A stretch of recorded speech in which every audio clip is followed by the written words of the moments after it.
like, can we have a live conversation every weekend?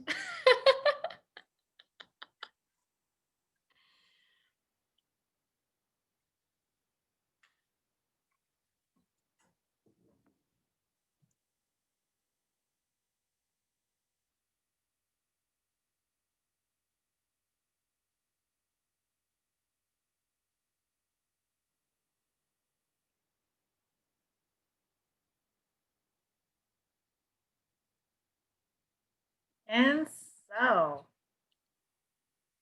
hey everybody, it's your girl Tawana B back with Not Your Normal Conversation. And now I'm here with Dr. Brashani Reece. Brashani Reece, how are you? I am so excited because I'm here with you. And likewise, right? I'm thinking that I should be the one that should be excited to be in your presence. So I thank you again, as I said in our last interview. I appreciate you and all that you're trying to do for community, for formerly and currently incarcerated people. And again, I stand with you. I always do. So we're going to get right into it because you're a spitfire, really.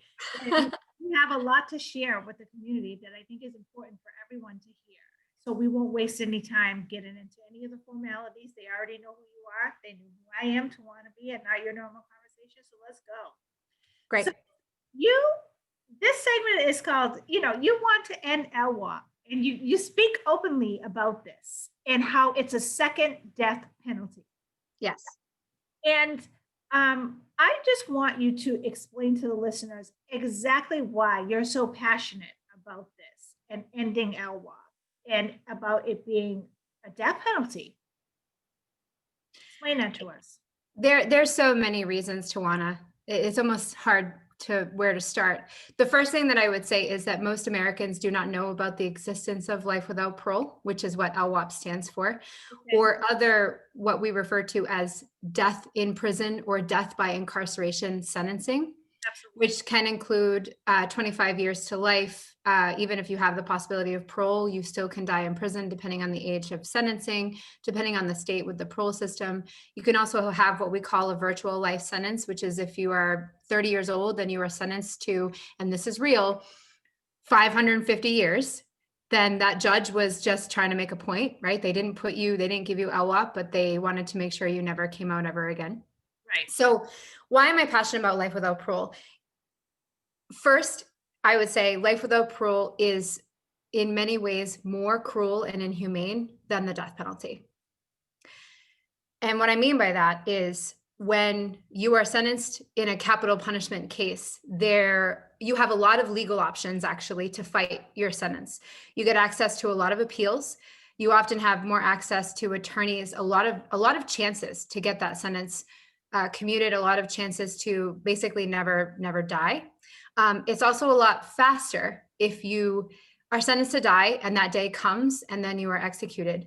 Life without parole says that you are irredeemable and that you will never have another chance. And here's the tomb in which we are going to place you. And now every day that you wake up, you are just wondering when is the day that you're actually going to die. And so it's even if you don't agree with whether or not it's like more cruel and inhumane, what I would say is like, well, when we try to judge these things, what is more cruel and inhumane? I don't know, like the choice between like dying by, an injection, which is horrifying for most of us to think about or imagine, or just like waiting until you age and die in a place filled with violence and trauma and hate and all of these other things. Why am I? So that's the kind of the start of why I'm against life without parole. But we'll get into some of the other reasons why it also doesn't make sense. Right, because I'm going to be the devil's advocate. Go for it. Yeah. Society, people who have lost loved ones to someone who has life without parole would say or would think, why does she even care? They killed my father, my sister, my brother. Why do I have to care about whether they rot in jail? Because that's exactly what I want them to do. And if society says that, or if the justice system says that we're irredeemable and we can't be redeemed, then what difference does it make if LWOP exists or not? Yes, that's an often taken devil's advocate stance, and I have a few Sure. responses. The first thing that I would talk about is our criminal justice system as a whole is not justice. It is passive, what I refer to as passive justice. It's the watching of a clock. Absolutely. So there's no accountability. That person could actually serve an entire life sentence and never breathe a word of accountability. They don't ever have to sit and think about what they did. So many people think like you go and you sit and think about what you did. Right. And that is not what happens. That is not what happens. It's not what happens. Exactly. So that's the first thing I point out is that our justice system is an active process, a passive process rather, and Right. therefore not actually justice because it's not a process of accountability or transformation. Okay. The second thing that I would point out is that it's actually a myth that the only stereotype or the archetype of a survivor is that they want somebody to rot in prison. Okay. So what's interesting to me is that our justice system will execute people or sentence them to LWOP in the name of the survivor. But when there are survivors who call for something else, our system ignores them. So you can't have it both ways. If you put the survivor at the center of what it is that we're doing, then you truly have to put them at the center. You don't just get to put them at the center when they are in an acute stage of grief and loss and rage, which, by the way, is incredibly complicated and is probably going to change over the course of a person's life. So you're taking this individual who committed this act of violence and you're freezing that moment in the name of justice. And you're saying this behavior is now frozen in this scene forever.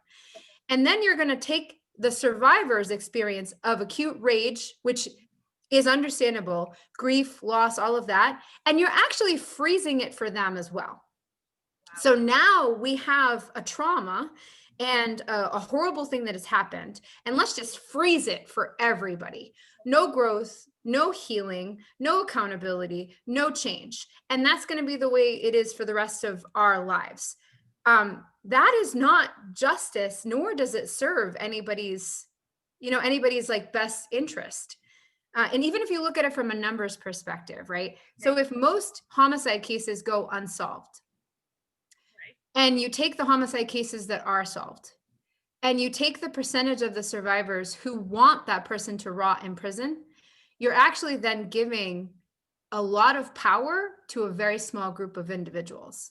So why would we then treat all incarcerated people who've been sentenced to life sentences the same way based on this 15% or this 20% of individuals? Again, frozen in this time, because if you ask a survivor how they feel right now versus how they feel in 15 years, you're often going to get a different response. And so it is a myth that survivors just want, that's all they want, is this primitive revenge. Of course. So if you're saying let's end life without parole, what are you suggesting in its place? Because as you can see, it's something that has been in existence since I've been around.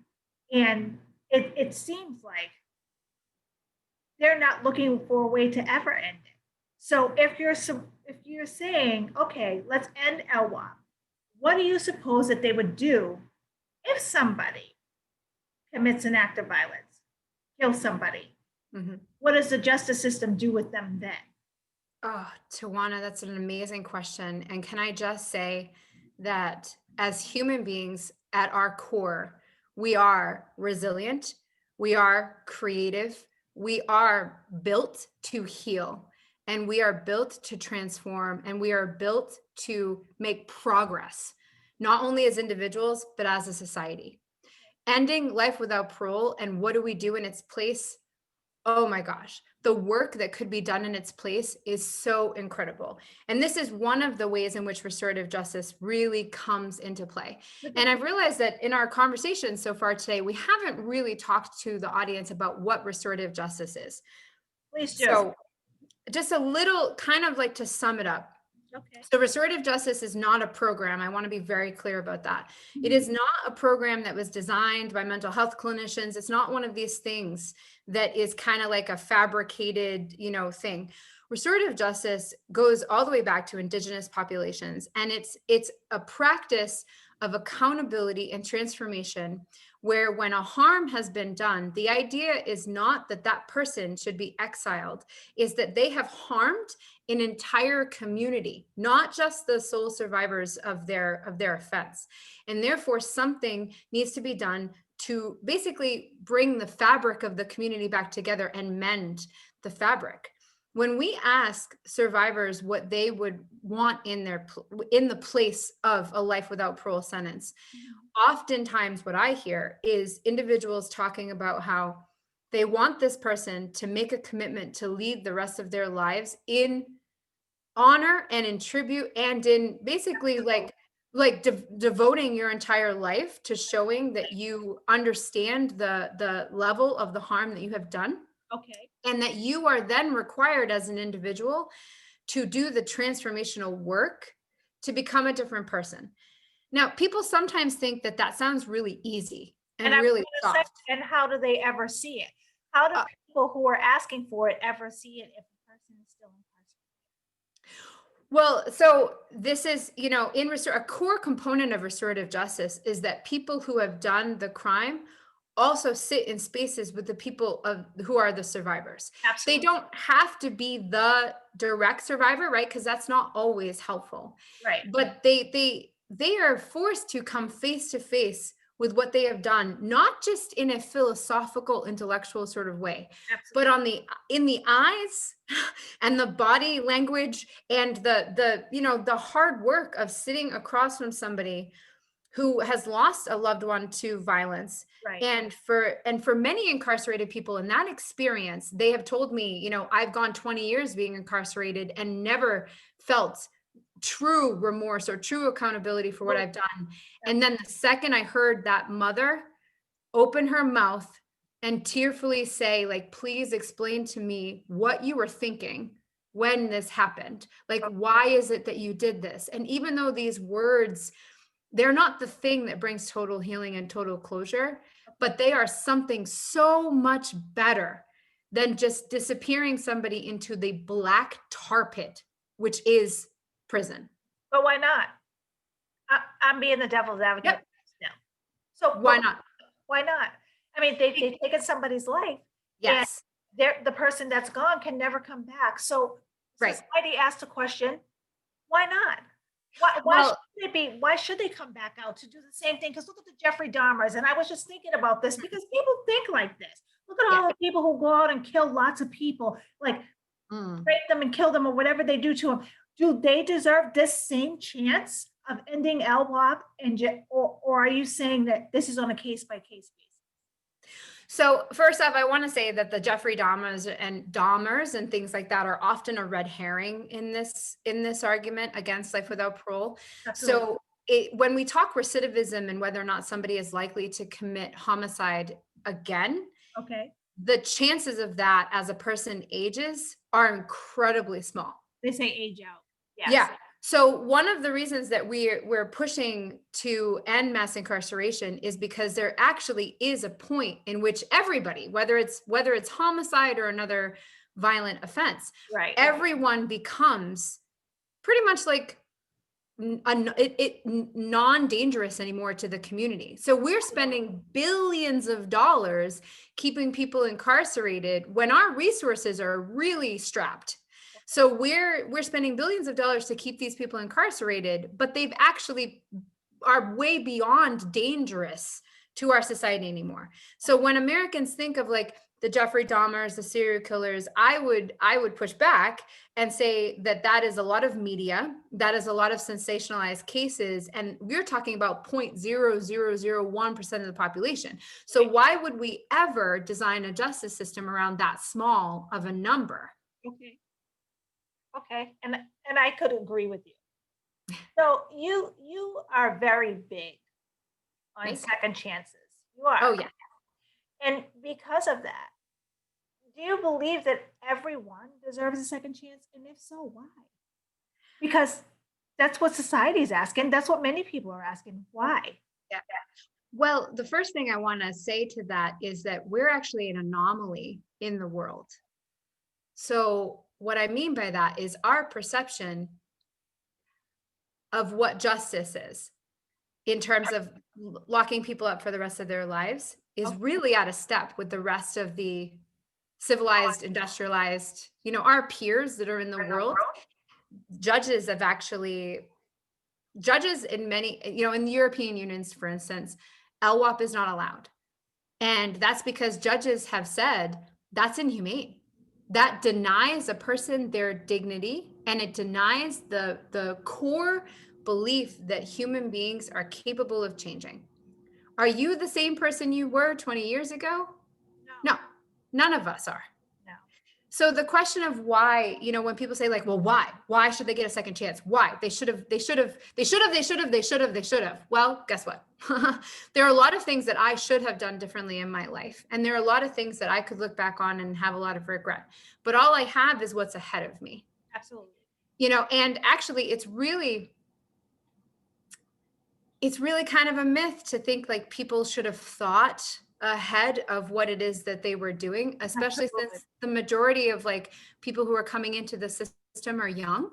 Absolutely. And we know that brain development happens, at 25 or 26. Mhm. So when people say that capital punishment or LWOP or any sort of life sentence should be a deterrent, there's a couple of things that you're assuming there that are fallacies of logic. So the first thing is Dr. Brashani, I'm sorry, I have to interject. Does that mean you're saying they're fallacies as far as statistics and studies show, or are you saying they're fallacies as far as your opinion? Fallacies as far as logic. Okay. So when you think about logical thinking, right? When you think about sort of like this very like ordered, well, if this and then this equals this. So if you take life without parole as a deterrent, right? Which nothing in our criminal justice system is a deterrent. No research has ever shown that sentencing is a deterrent. So if you take LWOP as a deterrent, you are assuming, one, that the individual knew about the existence of LWOP. Mhm. Which if you're 20 years old, 21 years old, you probably don't know that LWOP exists.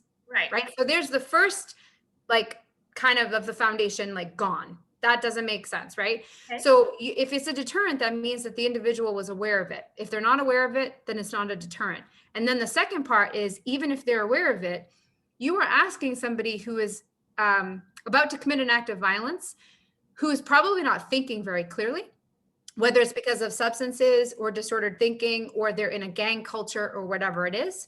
You're then asking that person who is acting irrationally to be rational.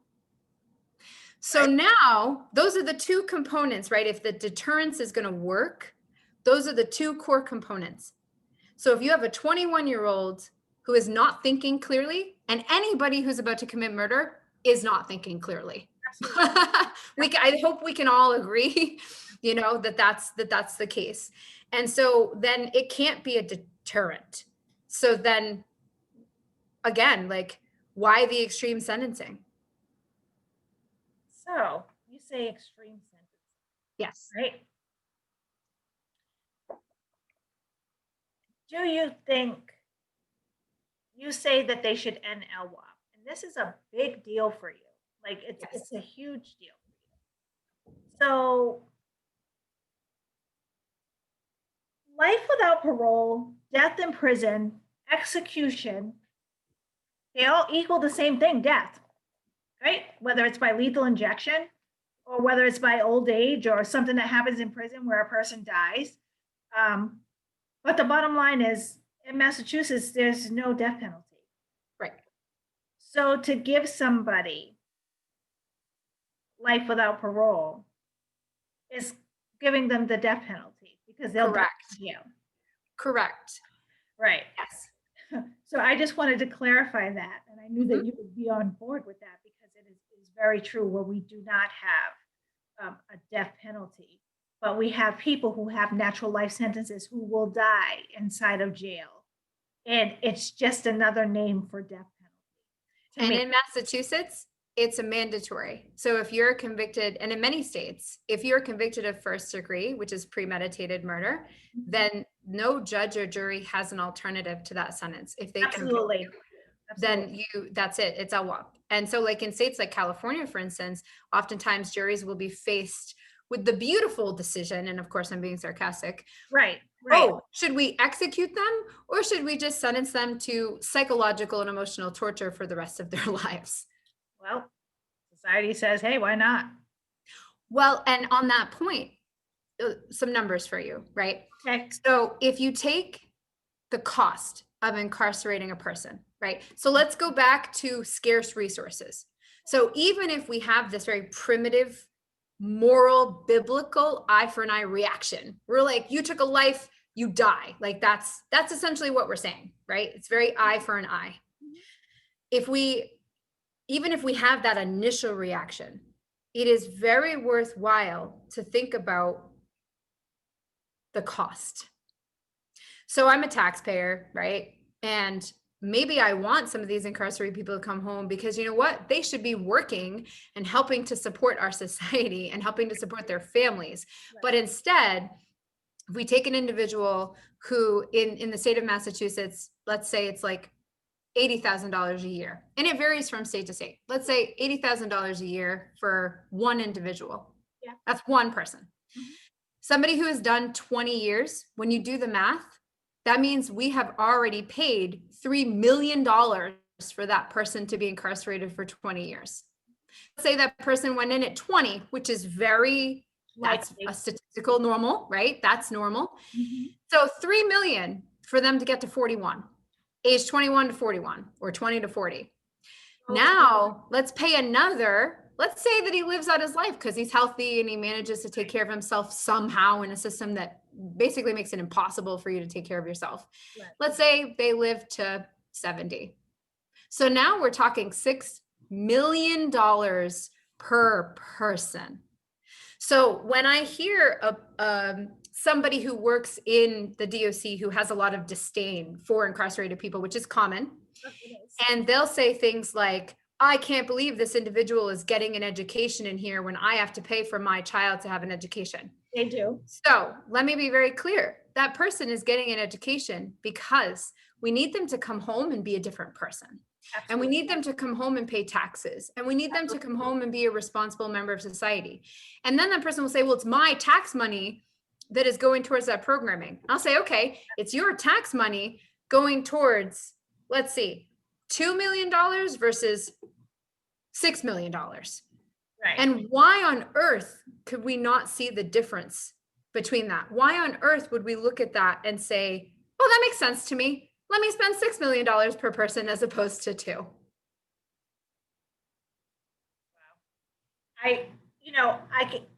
For once, I'm speechless. And not because I've been inside of a jail cell, not because of any of that. I think I still have the same heart. I was born with this heart. I was born to help people. I believe I did some things along the way that kind of deterred me from getting to ultimately to where God wanted me to be and needed me to be, which is here right now. But I also think that with me having this same heart and having compassion for people, I am, and you know this, I'm with somebody whose daughter was murdered. Yes. And he's up for parole. And we often have conversations about this. And he has a hard time with it and had a hard time with understanding kind of my position and where I stood in all of this. I stand for anything that's right. And I've never lost a child.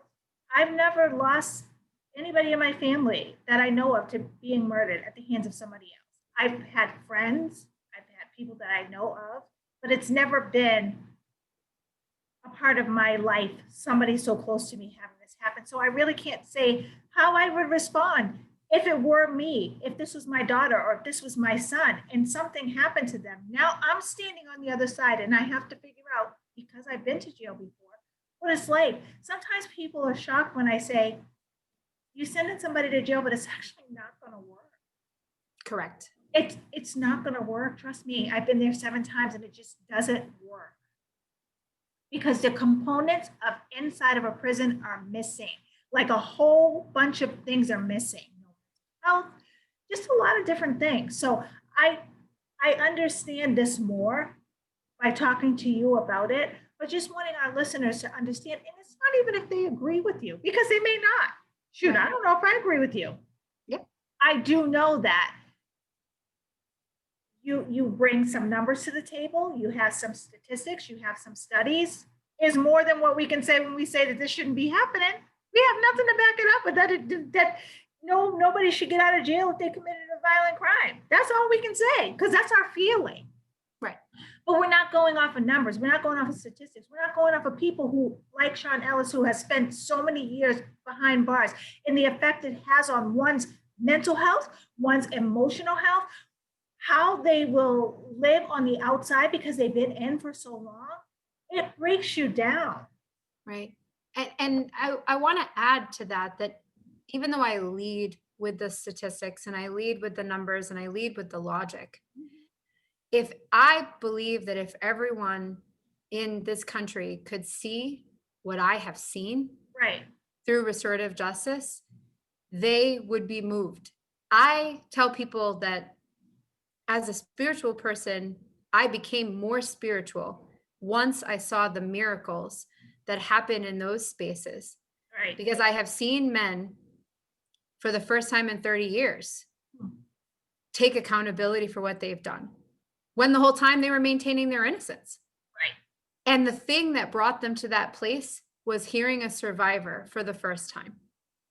I have seen transformation, and I have seen survivors heal in those spaces. They have used those words with me. They have said, this brought me healing and closure that the justice system could never deliver. And so, for conviction. That's right. it. So if we really are survivor centered, I go back to my original point that actually that's a heart-centered place to be. And that a lot of the resources that we save on incarcerating people should absolutely go to the survivors. They lose their jobs during court cases because they're too emotionally distressed. Many of them are diagnosed with PTSD or suffer tremendous mental health from the grief and loss that they're going through. There is a lot that survivors need. Why on earth would we just use them as tools in a court case to get a conviction and then be like, done? And when I did restorative justice training, there was a woman who was there, and I won't mention her name or anything or the specifics really of the case because it's too sensitive. But she was a survivor and she had lost her husband. Wow.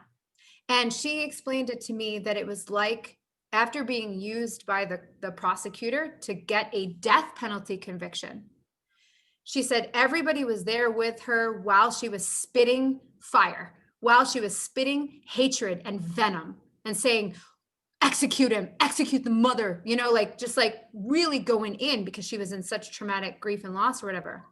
She found herself 5 years later, not recovered at all. In fact, she had fallen into alcoholism. She wasn't taking care of her kids, all these other things. And what she explained to me was everybody abandoned her after the court case because now it was done. Right. But her nightmare was just beginning. So again, sentencing that man to die, what did that accomplish for her? And now she's in communication with the man on death row, and she's actually fighting to get his case overturned. Why? Because she understands him now, and she has found her own process of her own, again, it's specific to the survivor, but her process of healing from the grief and loss involved asking him those hard questions. Why did you kill my husband? I need to hear something. That speaks right? volumes to forgiveness. Yeah. Too. Because for someone to be in that position, it speaks volumes to forgiveness. And I have to say that society is not very forgiving. We are a bunch of people who are like, crucify him. Nope, they did it. Just send them to jail. It'd be much easier. Communities would be much safer. But what about when they get out? So what is the end goal? I believe that there should be something else. It has to be something else besides just, okay, let's go to jail. You get out, and now we expect you to be productive members of society. We expect you to do everything by the book, no problems, even though you can't get a job because you got a quarry. Right. Even though society may already know something about your case because you probably were in the media. Even though you have no family, because your family, if it's not your first time, they turn their back on you. So you have nothing to hold on to. So you resort back to what you know, and you're right back to square one again. And this is what they bank on. Yeah. Because It doesn't make sense. I often would say this, and I would make the comparison, and I have to be quite honest with anybody that's listening. They're the pimps and we're the hoes. Whenever we go to jail, they're making money off of our body. That's it. They give us the bare necessities and they don't care about anything else. And I understand change definitely starts within you, but when you're around people that you're watching people commit suicide, when you're watching all of those things take place, it's very hard to recover, because if you went in just a little bit sane, you're not coming out the same way. No. I recommend mental health therapy for anybody getting out of jail, even if they're there for one day, because it is a lot. So it brings me to this question for you, in your professional opinion, because we know you speak with your whole heart. So I'm asking you, in your professional opinion, do you believe rehabilitation works for everyone, or different circumstances for different offenses? Or does that even matter? It's not the offense that matters. And the reason that I say that is because we are disproportionately connected to what we call in this state the index offense. Okay. So when our parole board tries to assess whether or not somebody is able to come home, there is this intense focus on the index offense. But according to psychological research, the index offense is not an indicator of what a person is going to do in the future. Just because the severity of a crime happened when somebody was 21 is not an indicator of whether or not they're going to do that same thing at 40. It's just not. And based on everything we've already talked about, it's actually less likely, right? So I believe in rehabilitation and personal transformation. And I also believe that we're all unique. We're incredibly unique snowflakes. And finding the right combination for the person means working with the circumstances and, most importantly, the individual and the survivor. Because again, if we come back to this idea of a survivor-centered type of approach to justice, and if we come to this agreement as a society that a social contract has been broken, when violence has been committed, a social contract has been broken. If we're not going to execute this person, everything less than death, we act as if there's some sort of moral judgment attached to it. But I would challenge us to say, God did not give us when a person commits murder, right, here's what is their like justified sentence, right. And if we can all agree that murder is wrong, whether it's the state executing a person, or another person killing a person, if we take homicide of all forms off the table, we are then left in some very murky territory, because now human beings are attempting to figure out what is justice for other human beings. So I believe that rehabilitation and personal transformation can be a very individualized process, but that requires us to do something different. And first and foremost, we have to get the money situation sorted out here and take all of the resources that we're pouring into prisons. Oh my God, their budgets get bigger every year. What on earth are you doing? Take those resources and get them in the right places. And for anyone who's listening and says like, well, the Department of Corrections needs all of that money because they have to protect us or this, that, whatever. No, protection, public safety is not found by incarcerating people. That is not how it is found. And we already know this. Right. We have to do something different across the board. And transformation should always be the key, always. And I agree with you wholeheartedly, but I also have to say this, yeah, as a formerly incarcerated woman, there were a lot of times, like I said, I did watch Sean Ellis's Netflix series, and I was upset. I was upset because there were times where I went to jail and I knew that I had done the wrong thing, and that maybe that was where I was supposed to be at the time. I mean, it didn't really slow me down. And I had a psychologist say the same thing that you said. You'll age out of this. And I started past that age and I was still going to jail. Yeah. So I don't really know if those numbers really add up for everybody, because everybody is wired differently. But after watching that Netflix series last night, I had to say to myself, my God, he did absolutely nothing and he goes to jail. And I have escaped common notorious thief, which is a life sentence, twice already. And at that point, I knew that it was God sparing me, but more importantly, I said, maybe I should have gotten it. And if I did, maybe rightfully so. Those were my thoughts yesterday and the day before as I'm watching this Netflix series. And I just, it wasn't even that I couldn't forgive myself. I'm saying, my God, people's lives are being taken away by this life sentence and, juries and judges and the justice system and the way it's built and all the corruption that goes on. So I believe you're onto something when you're saying, let's go deeper than scratching the surface with ending life without parole. I challenge our society Right. to harness all of our creativity, our intelligence, our compassion, but you don't just need the compassion and the empathy if you just come at it from a democracy standpoint. If you just come at it from an American attitude of that we all can change, we all can make something of ourselves, we can all do better, then that inherently asks us as Americans to do something different than simply let people rot in a cell for the rest of their lives. Absolutely. And I agree with you. I absolutely agree with you. And again, I don't think every conversation means that you say, I agree with somebody, because as I said, I was playing the devil's advocate, but honestly, as a human being, I'm asking myself, if this was my son or my daughter, how would I respond to this? What would I want from the justice system to make me feel whole? What I realize is victims don't feel whole by the justice system. Correct. And Exactly. I know this because I've had many victims from my own personal experience. Although they were non-violent offenses, according to the justice system, people were out a lot of money, and they figured, oh, the banks are insured, this is insured, but people now come to this space where they don't trust people because of what I may have done to them. Right.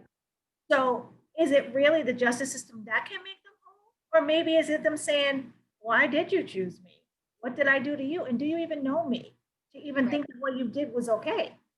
Right. I think those are the bigger questions. And I think that victims do need to be made whole. I do believe that they need to be made whole. Something happens to them, they need answers. And it's not coming from the justice system. It's actually coming from the person who did it.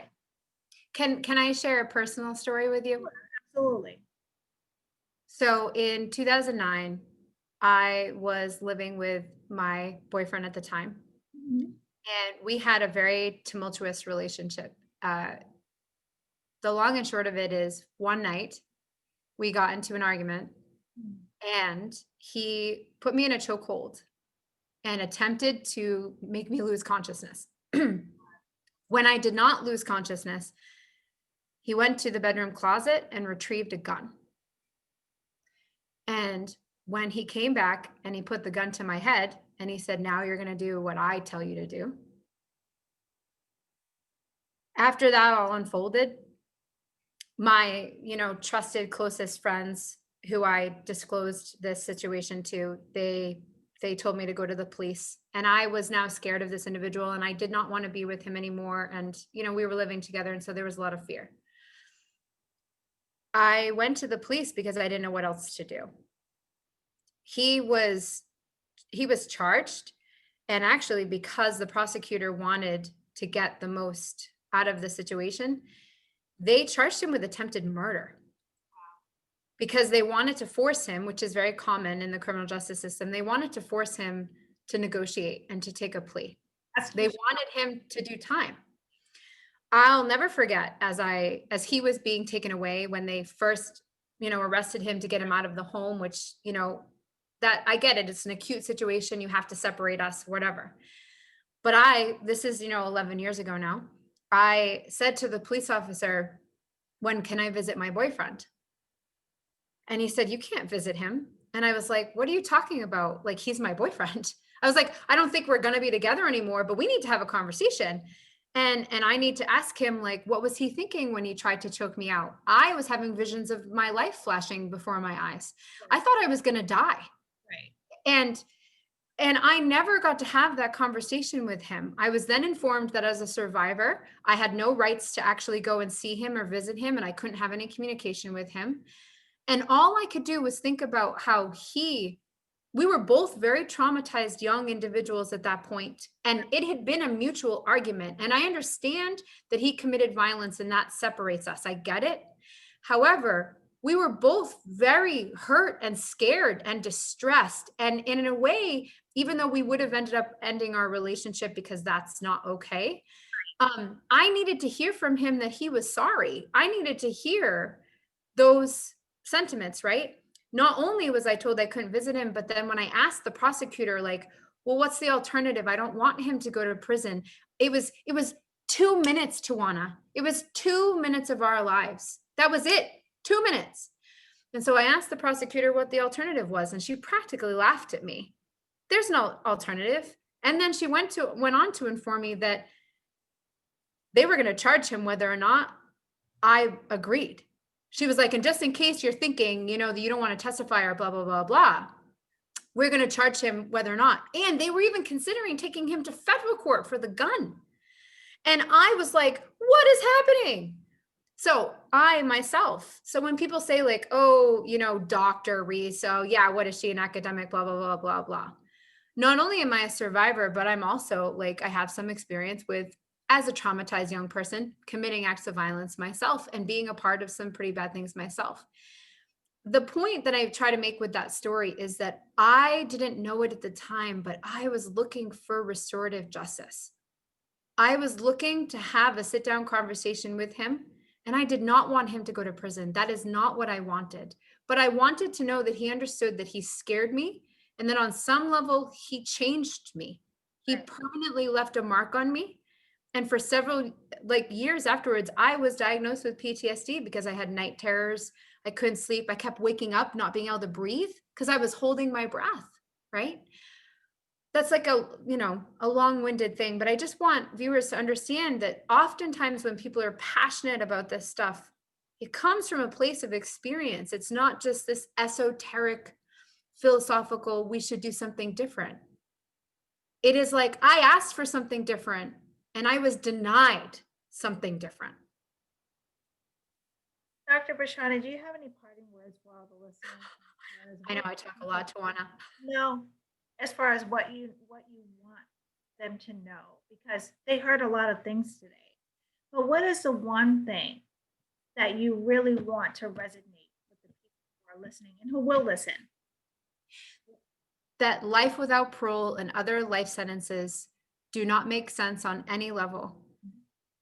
Financially, societally, emotionally, they accountability wise, like a sense of justice, they make no sense, and they eat up our resources, and they potentially deny many survivors any sense of accountability or justice. It is not just. Dr. Brashani Reece, I thank you for being here today. And I say doctor all the time. If you notice, even in our messages, I say it, I'm proud of you. And so I say it because it should be used very often. An honor, and it's about respect. So, I definitely salute you, Dr. Reece, because I believe that, again, everyone has an opinion. You have the right to yours. The only thing is that society sometimes has their opinion based on what they hear. Yours is based on what you know. And you're just trying to give this information to other people so that when they're basing their opinion, or if they're saying, I stand firm in this, that they know that there's more than one avenue that they could take in order for this to make sense. So I thank you for your time. I continue to stand with you, work with you. Now that you're going to be sitting on my board of directors for a normal conversation, I thank you for being a part of my journey, but also allowing me to be a part of yours, because there's just some things that I learned about you tonight or this afternoon that I didn't know prior to our conversation. And I think it wasn't just for me to hear back then. I think it was for me to hear right now, for our listeners to hear, so that they can understand that you're not just a woman who's a doctor who has statistics, but you've lived a lot of things, and it may not look like it, because what does trauma look like, and what does convicted felons look like, and what does formerly incarcerated people look like, and what does wrongfully convicted people look like? One would never know. So I thank you for your time. I appreciate you. Stay tuned, you guys, because I'm going to bring her back in a couple of months to see how LWOP is doing and how far she's got and what it looks like to her, as opposed to today and months from now. Thank you guys for tuning in to Not Your Normal Conversation. Have a blessed evening.